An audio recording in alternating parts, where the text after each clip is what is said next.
And I had no idea that that was going to be happening. Like Mm, I had zero intention of doing anything like that, but mm. like I thought I was just going to get David to sign my copies, but then the opportunity presented itself, and I was just kind of like tagging along, and it probably lasted like an hour and a half or 2 hours. When it was all said and done, it turned out to be a pretty cool experience because, like I said, it was my first time ever getting submitting comics to get graded. It was my first time ever getting comics to have a CGC rep Mm. witness and vouch for those signatures being legit. And it was with some people who shared in the same kind of passion in Yeah. with in collecting. So that was a very memorable experience, and I'm glad I was there. It was the right place at me being at the right place at the right time. Hey guys, welcome back to another episode of the VeVe Vintage podcast.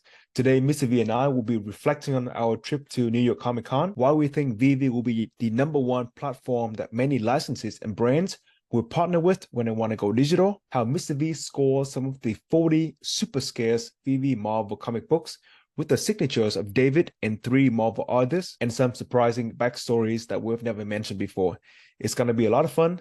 Let's get to it. I was curious, like, why did people bring suitcase, to this event, and why was it so crowded? And then I realized that the demand for fandom and digital collectible is just insane. The event on Thursday was not even sold out, but it was packed, right? Like we lined up for probably at least an hour just to pick up the ticket, and then we got in, and then there was some booth like the One Piece booth where people line up for over an hour just to get merchandise. And I saw how 95% of the brands there are not even on VeVe.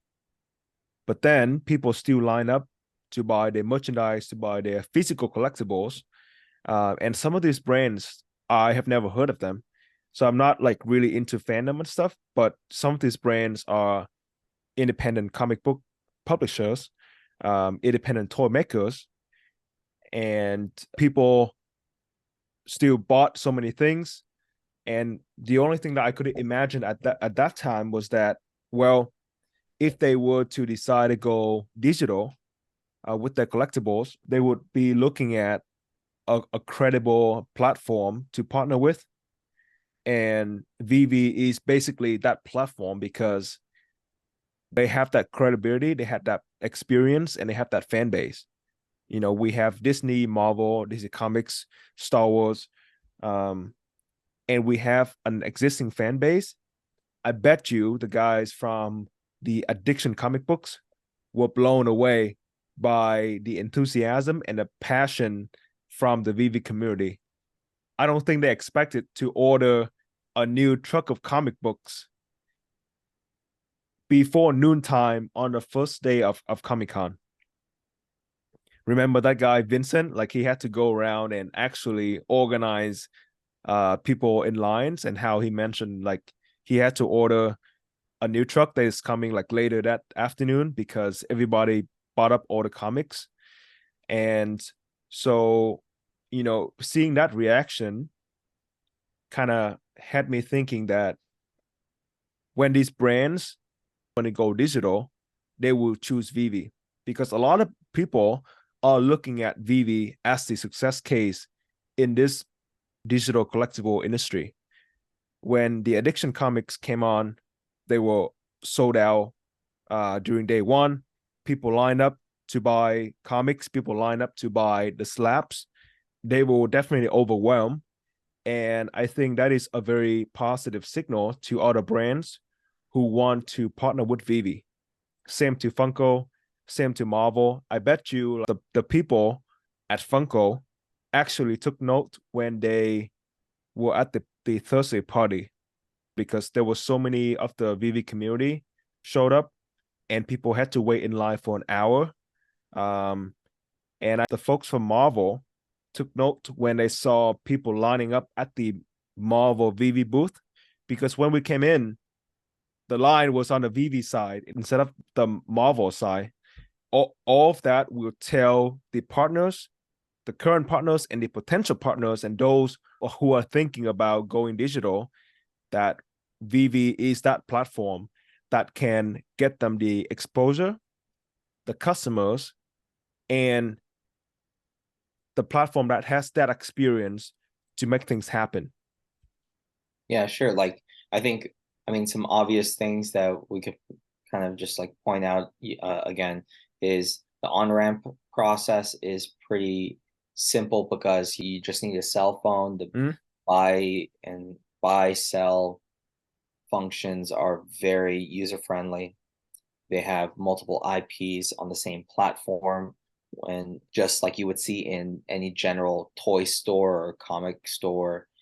And then the fan base, right? Like there are people who are fans of the platform, and in addition to, of course, the varying IPs. So yeah, it's definitely a cool thing that they are effectively in a hub where they can have representatives from all of those different companies, kind of float around and see the affiliation, the big affiliation that VeVe has with Marvel, which is playing in their favor. It's great for people who are on the platform collecting. Yeah. So speaking of like people floating around there, I did manage to get a couple of different copies of things. Like I got the print Is cover. that's Or the, not the version variant, right? no, this is the print cover, so or like variant A, let's Mm. say, Oh, and then that's okay. this is the version variant. With David's signature or something. Yeah, David and Dan's. Oh So, wow, so that's cool. I got a couple copies of those signed, but I'm going to be giving them to a couple of friends in that I work with to see if I can kind of get them to onboard to the platform and this was just like a kind of kind gesture and a nice easy segue to talking about VeVe. I also got the addiction slabs, and I gotta figure out how to fix this. But anyways, yeah, I got the slabs. I got one right here, the blue cover, which is the ultra rare variant on the platform, and then I also got the Yep, I can see it. red variant, which is the uncommon variant on the app, which was cool too. I also got to run around the entire venue with a couple of people, like I think 7 people plus David. So it was David, Mark. I can't pronounce his last name, but he is Oh, really good Mark, from Canada. the guy with the like the is that the Asian guy with the camera? Yes, yeah. He's really He good with makes photography and YouTube. videography. I yeah. Yeah. Okay. I I apologize for not remembering his last name, I but remember his last name. He's half Vietnamese, so his last name for when foreigners pronounce it is Mark Nguyen. Um, so super cool guy. Yeah, yeah, so he was really nice there. dude. Sean from Comics and Crypto, I met him in person. Very delightful person who was very helpful. Sean was awesome. Yeah. There was Rudy, aka Name Coast, Mm-hmm. and his son has, and I think like maybe of course Simon Mm-hmm. from Tony, uh, and like another guy named Mike from Canada as well, and myself and maybe like one or two other people. So like in total there were 7 people plus David. And so anyways, we were running around the entire venue. The artist alley is included, and David managed to coordinate with the CGC coordinator to Mm. get 3 signatures of the artists plus his signature for less than 40 copies total. between the Virgin variants and then the regular and the variant A comics. And so there's less than 40 copies where they have David's signature plus three of the artist's signatures. And I want to mention the comics that I got, and so did the other 6 or 7 people, included David Yu's signature, Dan Slott, Ryan Stegman, and Edgar Delgado's signatures. So 4 total, all with a CGC signature coordinator present for those signatures.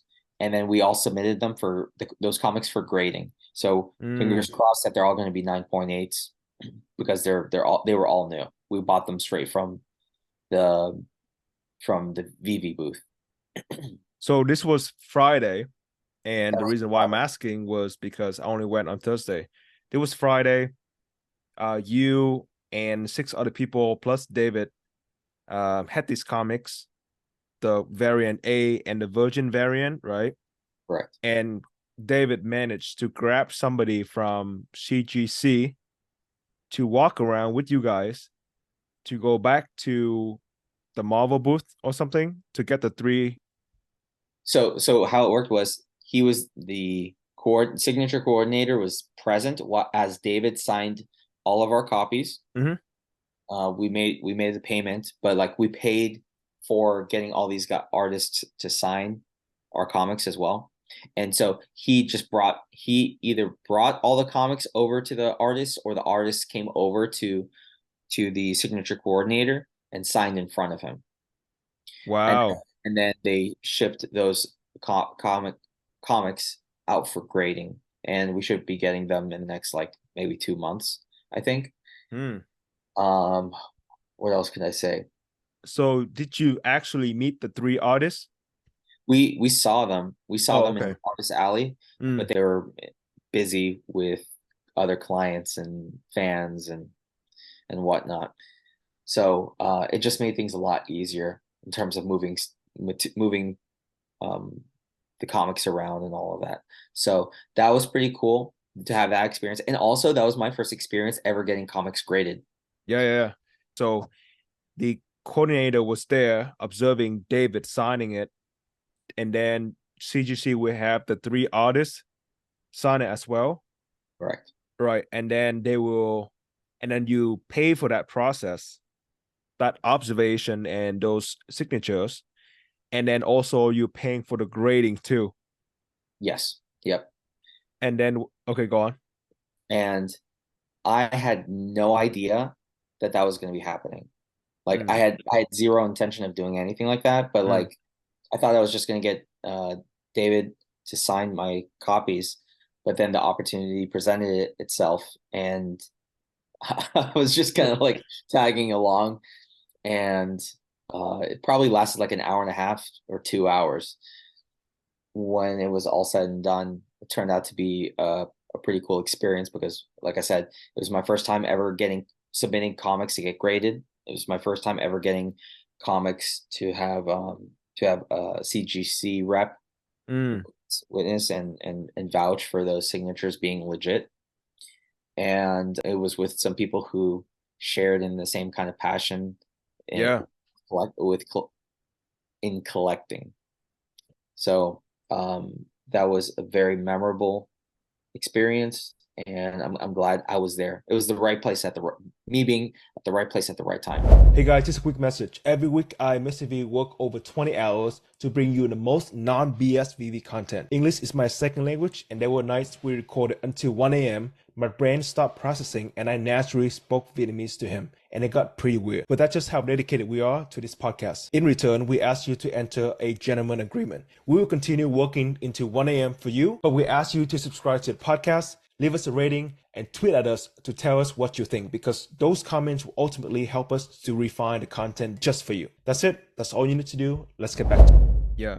David was awesome. I have to say, David and Dan and pretty much everybody else. Basically, out of everybody, I just had the pleasure to spend the most time with David. And I also observed him from distance because I want to see, okay, how this CEO interacts with fans. Is it the same guy on Twitter, answering people's questions, or he's different? And he actually like his the way that he interacted and how he was deeply engaged with every single person impressed me a lot, simply because there were so many people line up to buy the comics. After you bought the comics, you would walk to Dan, talk to Dan, and then people would line up to talk to David. And like, so he had probably like over 50 conversations with people. Most of them have never talked to him before.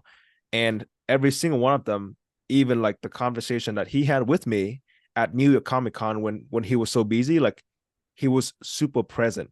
Like there are some people who talk to you and kind of like, okay, I am hearing, but I'm not listening. But for David, I felt like he was paying a lot of attention, like he was listening. And I'm also glad that he got to see your collection, and it was really cool to see his reaction when he saw your collection. Yeah. Yeah, that was pretty funny. The initial reaction. The way that it was phrased, that, and I won't repeat it, but it was like it was a genuine reaction, I It was think. pure. Yeah. And also I on in addition to all of that stuff, the people that you'd mentioned, I thought that the mods were very accommodating, Mm, and that they were going above and beyond with the effort that they put into it to make sure that everyone got um, the question, their questions answered. They were very personable, just trying to engage with the community yeah. and sharing a bit about themselves as well, like how far they've traveled just to get there, to volunteer, to help out. What else can I say? Other guys like Alex, he was like, I saw the guy, like I didn't see him take a break at all. Yeah, yeah. So, props to him for that. I do see that and acknowledge that, and am appreciative for that. Um, Ryan and Corey, like if they weren't, taking pictures, interviewing, recording film, then they were like, I don't know, behind the scenes, just trying to get caught up with producing the content for social media. I don't know how these guys managed to Yeah. stay awake this into that entire time, and those small opportunities just to be able to talk to the people around us.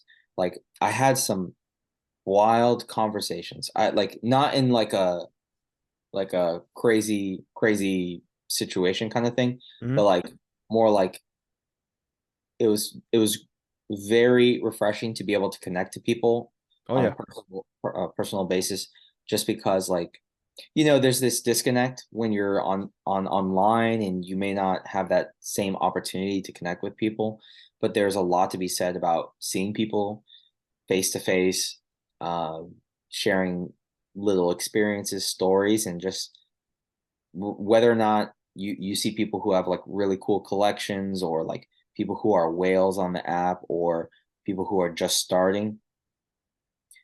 It's very, very um underappreciated, I think, and I can't emphasize how important it is to be able to connect to people um Yeah. in real life. It Like was definitely cool to also have people recognizing the podcast and recognizing us. that was pretty cool. That was pretty cool. I wish like it was after the fact, like so like maybe a day or two after the event. um I was just trying to like figure out, okay, I met this person, I know their name in real life, but I don't know what their X handle is, or their VeVe handle Hmm. or VeVe username is. And so um and then there were some people who I saw, and then now I realize I didn't get to talk to. And I kind of wish I was able to take that first step into approaching them, shake their hand and stuff like that. But, I think everyone was really caught up in, you could only do so much in such a short period of time. Yeah. For me, I think one of the best moments was when somebody forgot his name. Maybe it was AJ, who mentioned he listened to our episode with VeVe Magic on the flight over. Oh yeah, that's right. Yeah, that was Yeah, him. yeah. And so that got me thinking, like when I started this podcast with you back in January, earlier this year, I guess for me, it wasn't, I would say, a milestone of the podcast for me wasn't the downloads or the subscribers on YouTube, or the likes on X or Facebook, or anything like that. I actually don't care much about the metrics. All I care about was the change in behavior. Or and for me back then and until today, like my goal was, I'm gonna try my best. We are gonna try our best. And if somebody walks up to us and say, "Hey, I like your podcast. I listen to it on the way to work, or on my flight over here, or when I'm working, and I really enjoyed it." That was it for me. So AJ mentioned how he was listening to us on the flight over, and then at the logo party on Friday, this guy, I think his VV name's like Go Rich. Yeah, Go Rich. And he walks up to me. He was wearing a suit, so like this guy looks like a New York banker. Like he works in New York, and he was like, "Hey, Will, I listen to your podcast when I'm working, and I really enjoyed it." And I felt like the number of hours we spent every day, every week, and the amount of effort we put in was totally worth it. Because people listen to us when they are working, people find values when they're driving, um, and like people appreciating the work that we're doing. It was fucking awesome. Yeah. Yeah, and just like on top of that, just being the approachability Mm. factor is very meaningful for me. Like, um, I'm a regular guy that, like paycheck to paycheck kind of person. And to be able to share my experiences with you and with the guests that we have on here, and then just being able to hear the people with their backstories on this trip was something I needed to hear. Like I had some deep conversations, Oh like yeah.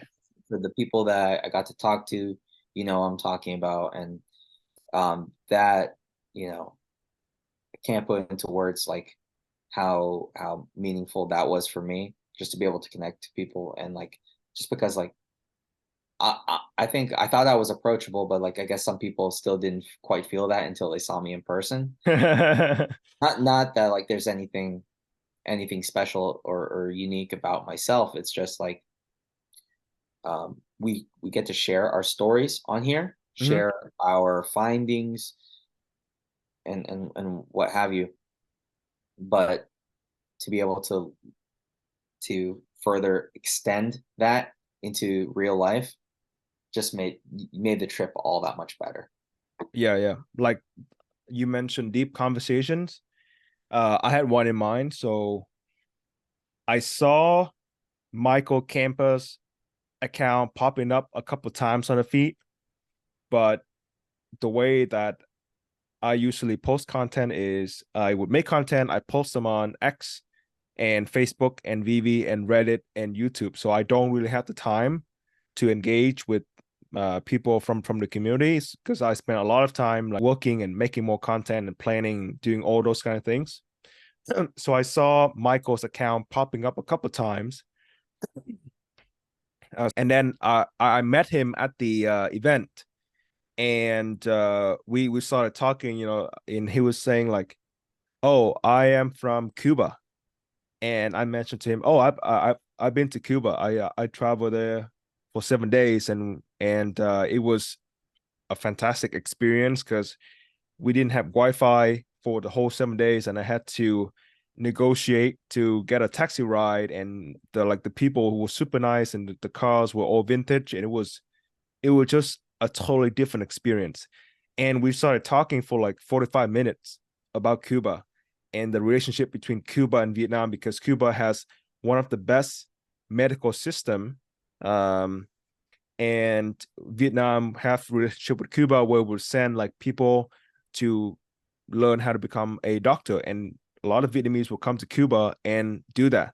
So there's this friendship between the two countries, and I've been to Cuba, and so that was like our deep conversation. We talked about Cuba, we talked about cigars, we talked about the experience in Havana, and we basically became friends. And so it was, without this trip, there there would have been no way for me to get to know guys like Michael better, you know. And then now I feel like we have a connection, and I was very glad to invite him and some other really cool folks that we met at the parties and in Comic Con as well, like Wet Wizard, super nice guy, Mr. Rolex too, and yeah, pretty much everybody was so approachable, and it was awesome. Like I cannot remember everybody's names, but I talked to so many people, And and also being able to talk to people from the army, the VV yeah, army. the view on it, That's yeah, like people that we talk to like every day, but to be able to see them in person and share a meal with them yeah, and run around excited. That was really cool too. yeah. Talk to my collectibles, one of the nicest guys I've ever met during the whole trip. Super down to earth, super calm, and I also talked to Sleeping Comics. Mhm. He was there for just 24 hours. Not Like, even I thought. not, yeah, not even. It was crazy. Like he didn't even go to Comic Con. He showed up at the party on Thursday, and he had a flight out early morning Friday. And I don't even think he slept Yeah, anywhere. I don't even think he slept. I would definitely do it again. I would encourage people to try it out at least one time, at least do the first day or two, Mhm. Thursday and Friday. I don't know about Saturday and Sunday. Saturday, Honestly, the first 2 days is good. yeah, I thought the first 2 days was plenty because Yeah. really I was just floating the like on Saturday and Sunday, not Oh, really really? knowing what I was doing. I was Did just you go to Comic Con on Saturday and Sunday? I did go inside for all 4 days, Mm. and it was a bit too much for me. Like on after going out on Thursday and Friday night, Saturday evening after Comic-Con, I was just like, I need to relax.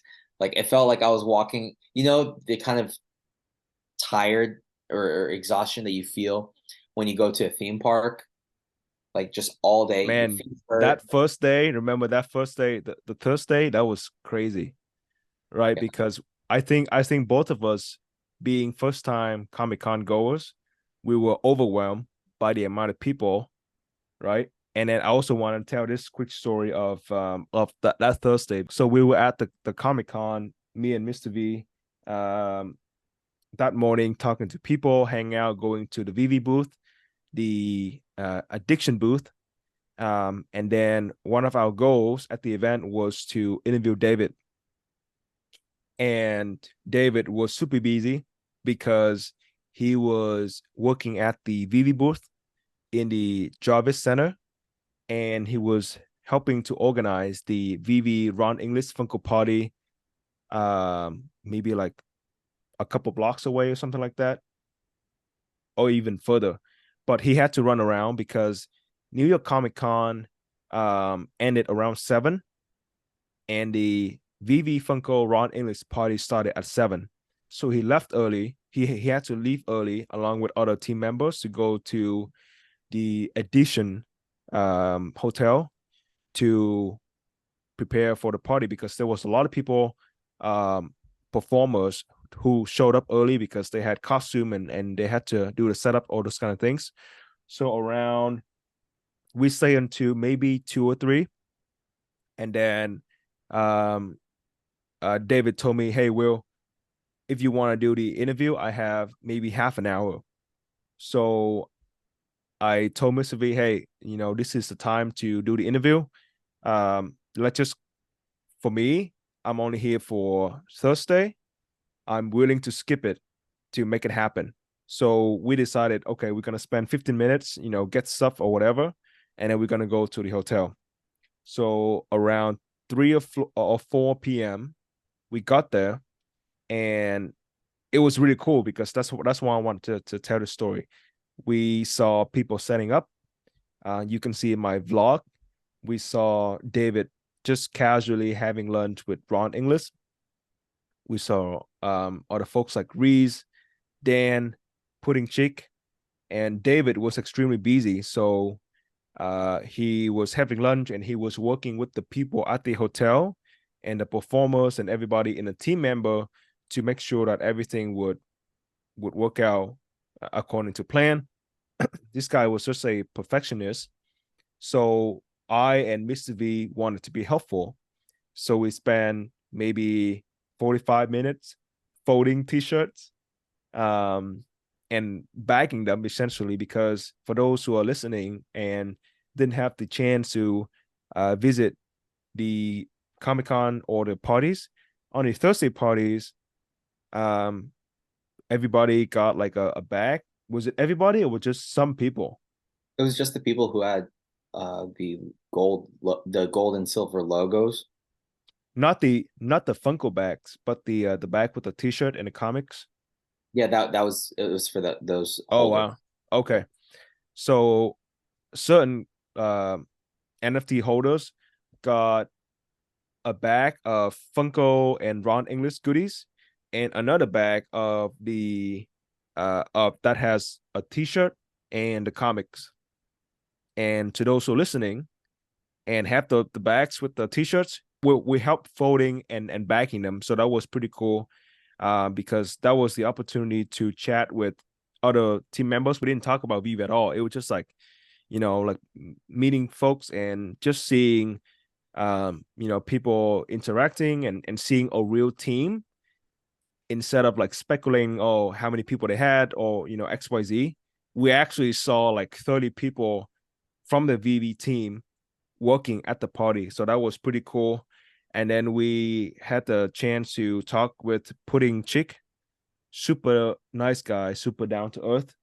And then after maybe an hour helping them with random stuff, David said, okay, guys, we have maybe half an hour to do this interview, but I want you guys to have a cool background. So why don't you come here? And then we went to the front of the lobby, um, where there was like a huge VeVe sign. And so we did the interview. And so to those who are listening, I will have it out soon. I'm just still working on editing because I had these two microphones that had problems with the sound. And so there was a lot of editing needed to have it done. But that got me thinking, like, I really appreciate the amount of effort that everybody put in for that party to happen, because we saw it. We saw all the behind the scenes. It was really cool to talk to people. It was just like seeing David running around. It was just insane. So very excited to get that out to you guys. But I wanted to tell this story, and then after the interview, so we got it done maybe around 5:30, and we had to come back at 6:45 to get into the party. And at 5:30, Mr. V and I were exhausted because we got there the night before. I got there maybe at around like 1 a.m. So we barely had any sleep. Um, so at 5:30, we went to Shake Shack and had two huge burgers and some sodas. And then I went back, took a shower, and you walked around, took a break, right?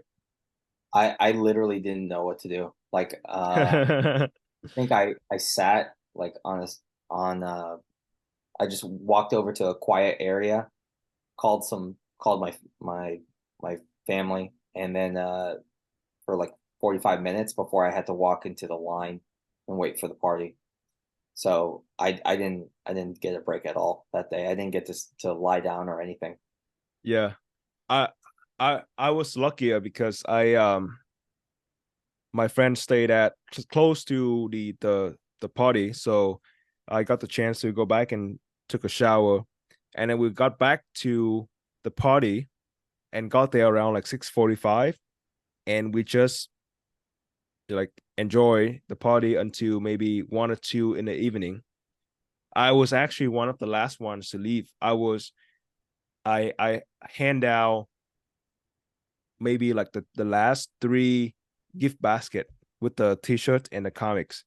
Oh, So that did you? was, yeah, that was a pretty crazy experience. That is it, everybody. Thank you so much for tuning in. I hope you have enjoyed the episode today. And if you have, remember that gentleman agreement. We will continue working until 1 a.m. just for you. But in return, we ask you to subscribe to the podcast so that you don't miss out on the actionable and valuable insights, everything VeVe and Omi related. Don't forget to give us a rating and tweet at us to let us know what you think about the podcast so that we can refine the content better just for you. Thank you so much. We hope to see you again next time. Peace.